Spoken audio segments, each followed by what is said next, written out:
Je crois à la Sainte Église catholique, dogme rempli de vérités qu'il nous faut continuer à considérer. L'Église catholique, avons-nous dit, c'est une société hiérarchique, mieux encore, avons-nous dit, c'est une société monarchique qui, à sa tête, a un pasteur suprême. Il nous faut maintenant considérer, après avoir étudié la dernière fois les membres de l'Église, c'est-à-dire ceux qui appartiennent à l'Église, il nous faut, pour cette fois-ci, considérer la hiérarchie de l'Église, ce que l'on appelle aussi la constitution de l'Église.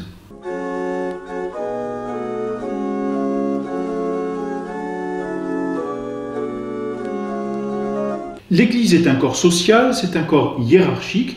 Il y a donc une autorité dans l'Église. Quelle est-elle? En quoi consiste-t-elle? Finalement, on distingue dans l'Église ceux qui ont l'autorité et ceux qui n'ont pas l'autorité. On dirait en philosophie le côté actif et le côté passif, où on dit aussi l'Église enseignante, et le mot enseignante indique l'acte et donc l'autorité, et puis l'Église enseignée, c'est-à-dire celle qui reçoit et qui se dispose et qui est disposée même par l'autorité pour être sanctifiée et enseignée.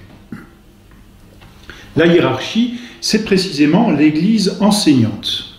Simplement, c'est ici que cela devient un peu plus difficile, même compliqué, parce qu'on pourrait dire qu'il y a et il y a en réalité même une double hiérarchie dans l'Église.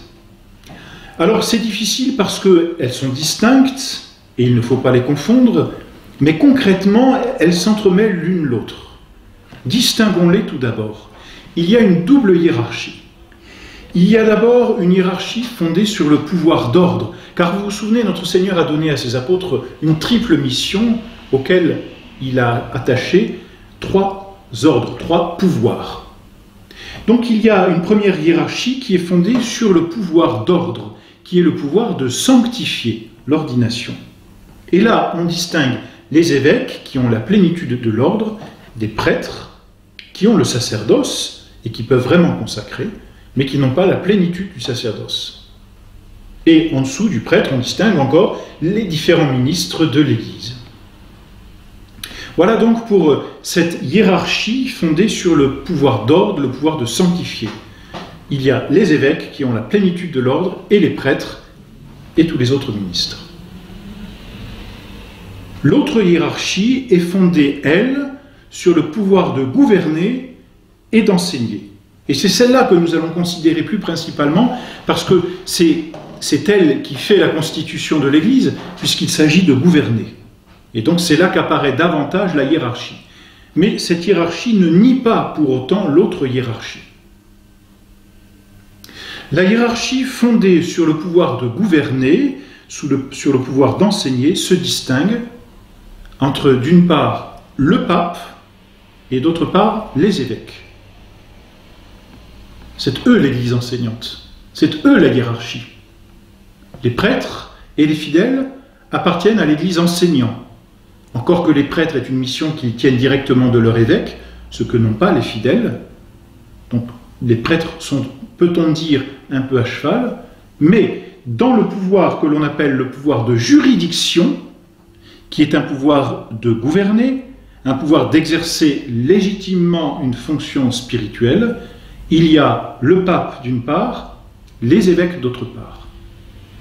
Et voyez, c'est là qu'il ne faut pas confondre, parce que tout à l'heure, en parlant de la hiérarchie d'ordre, de sanctifier, on parlait des évêques d'une part et des prêtres d'autre part.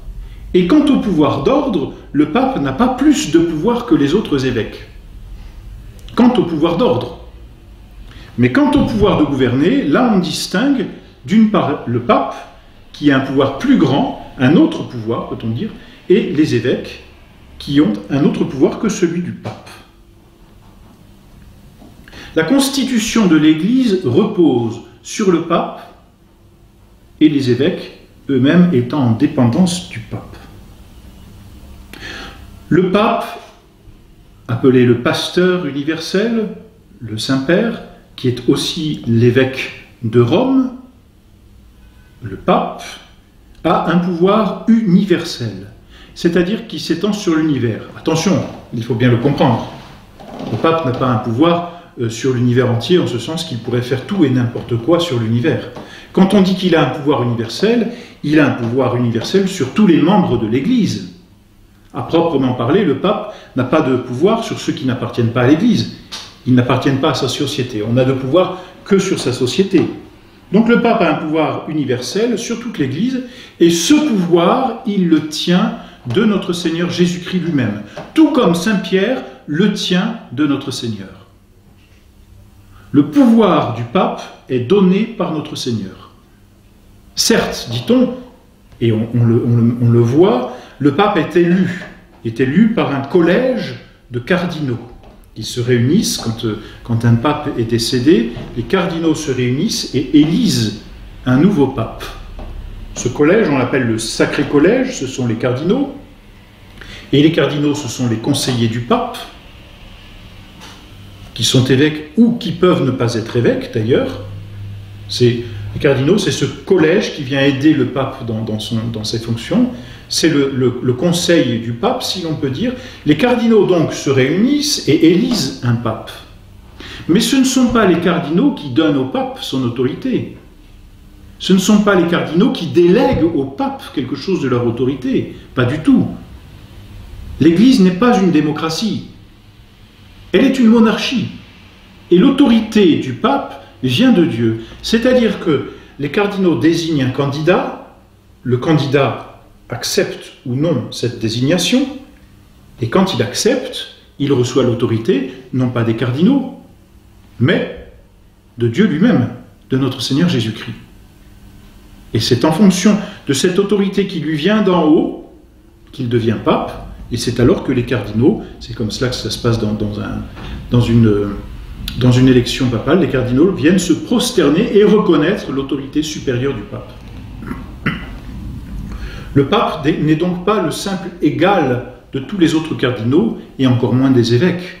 Le pape n'est pas, comme on dirait, un primus inter pares en latin, c'est-à-dire la papauté n'est pas une primauté d'honneur parmi des égaux. Vous voyez, nous sommes tous égaux autour d'une table, et il y en a un auquel on donne un certain honneur, une certaine primauté. Mais en réalité, nous sommes tous égaux. Non, le pouvoir du pape n'est pas à égalité avec le pouvoir des évêques. Le pouvoir du pape est supérieur à celui des évêques. Et nous l'avions évoqué dans un cours précédent, lorsque notre Seigneur dit à Saint Pierre, « Paie mes agneaux, pour tout l'ensemble des fidèles, paie mes brebis à la fin. Sois le pasteur des pasteurs, sois le pasteur des évêques. » Le pape a, sur les évêques, une véritable autorité. Il en est leur chef.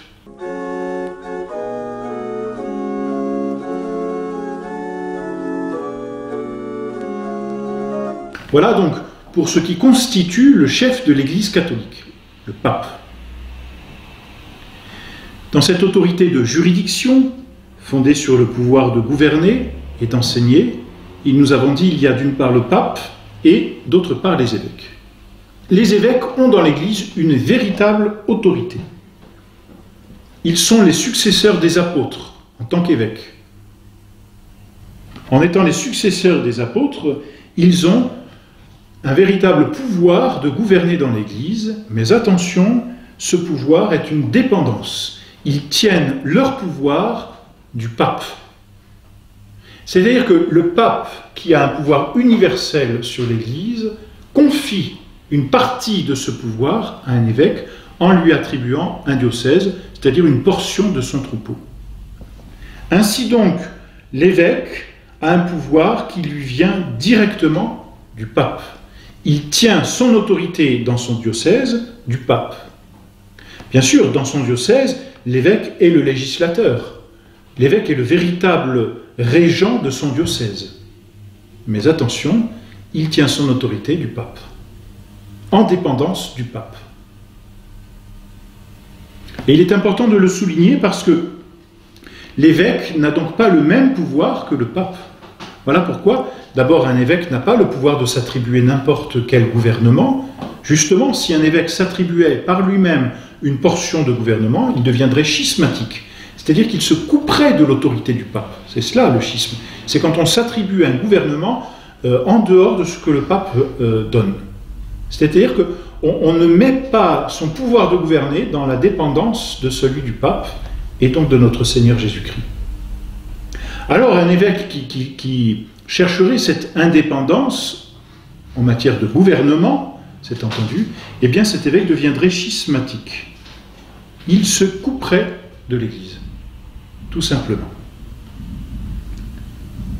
Donc l'évêque tient son gouvernement du pape directement, et c'est ce qui fait la constitution de l'Église.